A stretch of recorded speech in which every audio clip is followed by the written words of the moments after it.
আসসালামু আলাইকুম ওয়া রাহমাতুল্লাহি ওয়া বারাকাতুহু। আপনি দেখতেছেন এই বিস্কুটটা। এই বিস্কুটটা কখন কখন খাইতে হয় আমি সেটা জানি। এটা খাইতে হয় একবেলা, মানে বিকালবেলা। যখন আজান দেয় তখন এই বিস্কুট খেতে হয়। আর খাওয়ার আগে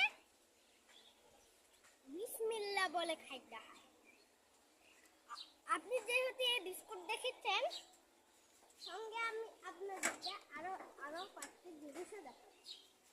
আমার সঙ্গে আসে, তাই দেখতে পাচ্ছেন যে বিস্কুটটা